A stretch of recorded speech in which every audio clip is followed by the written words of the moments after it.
Hey everyone! So on today's agenda is replacing the two plants that are dead in my garden. So that is the rose tree that I've actually already removed, and then my grape plant, which I have not removed, and I figure we'll do that together. But let me go show you what it is that I am replacing and what I'm replacing it with.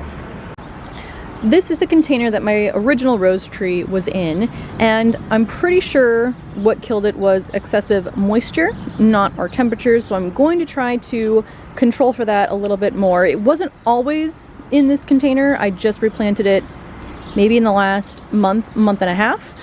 So I don't know if it was specifically this container where it got too much moisture or the container it was in before, but I'll show you what I'm going to do to just make drainage a little bit more effective in this pot right here. I will have to remove the 4 nasturtiums because unlike the rose tree, which had, a skinny base and then the roses at the top, what I'm replacing it with is this knockout rose right here, which as you can see is much fuller at the bottom, so it won't really work to have those nasturtiums there in the corner. So I wasn't exactly sure what I was going to replace the rose with that died.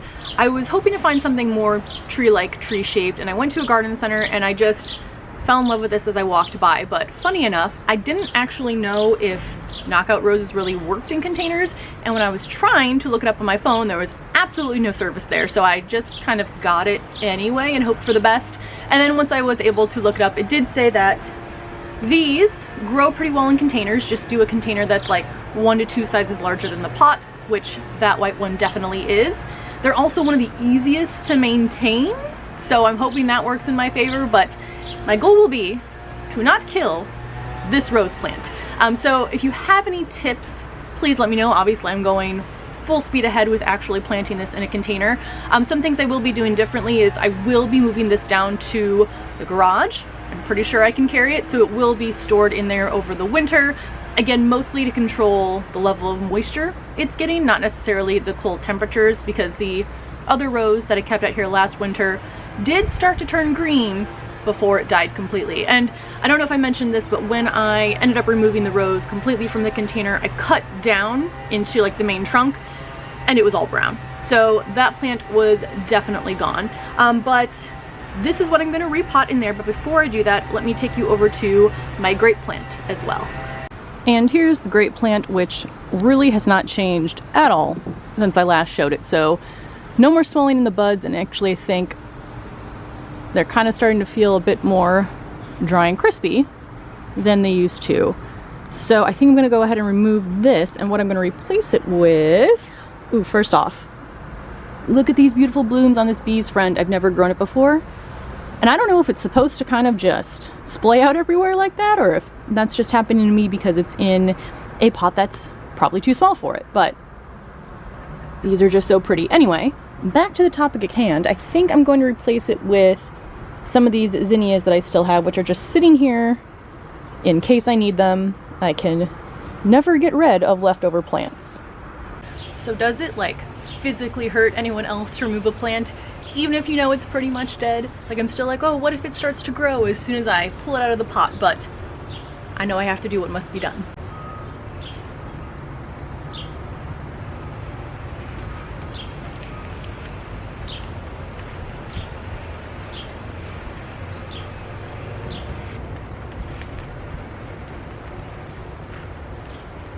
So here is the root ball of my grape plant. I do like to try to get off as much soil as possible, just so I can continue to use it for any plants that I'm going to add into this container. But looking at this large root system is also making me a bit sad that I had to pull it. So to continue on with my garden theme of not planting my plants far enough apart, I think I'm going to put 4 zinnias in here. 2 are the Oklahoma pink, and then 2 are the Queen Lime orange. These are the same ones that are in my large center raised bed. I think that these got maybe around like 3 feet tall, so that'll be like some good height to add over here as well. So I'm gonna go ahead and get these planted.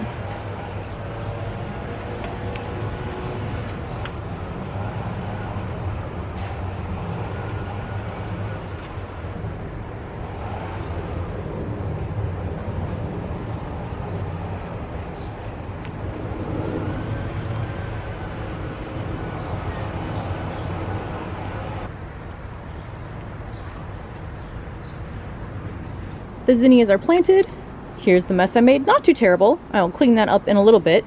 But now I'm going to come over here, and the first thing I'm going to need to do is, again, remove these nasturtiums. I don't know where I'm going to put them, which kind of makes me sad because they are probably, I think, the largest ones I have so far. They were the first ones that I planted out. I think 2 maybe I can fit in this pot here, and then potentially use that over by my flower cart or something like that, but I will get them out and then we will take it from there. So I'm just going to use my hands for this and dig down, try to feel where the root ball is, and carefully lift these out.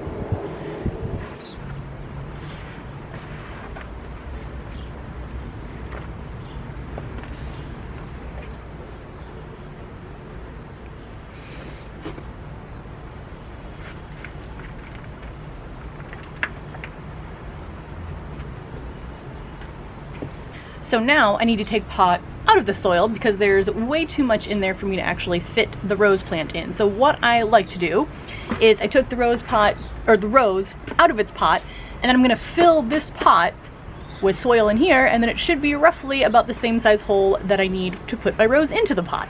Something else that you can do too, let's say that this pot wasn't already filled with soil, you can put the nursery container inside of an empty pot or a pot that has a few inches of soil, fill around it, take the pot out, pop the plant out, and put it in there. So I don't know if everyone already knows how to do that, but that was something that I just saw, I think in the last year, and I was like, oh, that would make everything so much easier. So now I'm going to take the soil, fill this, and then I'm going to add some perlite into here for better drainage.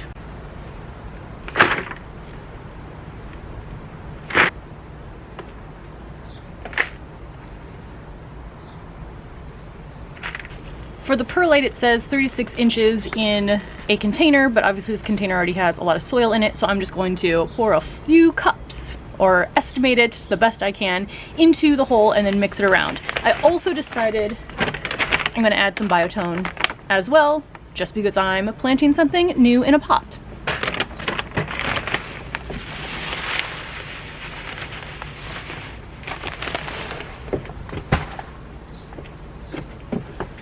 So I'd say I added maybe about 2 cups in there, and I'm just going to mix it around the best I can. Also, this pot does have a drainage hole. I think it has 4 on each corner, and it also has little tiny lifts on the corners. So I know the pot isn't lying flat on the deck and potentially getting clogged up somehow that way, but just because I want to have extra drainage, that's why I think it's good to add the perlite.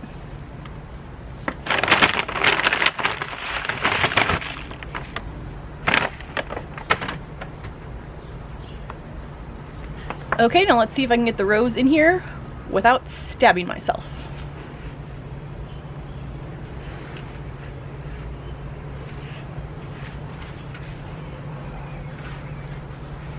So here she is in her pot. I moved the raspberry, this is my raspberry propagation. Look how much bigger it already is, but I moved back to its original spot, which is in front of here.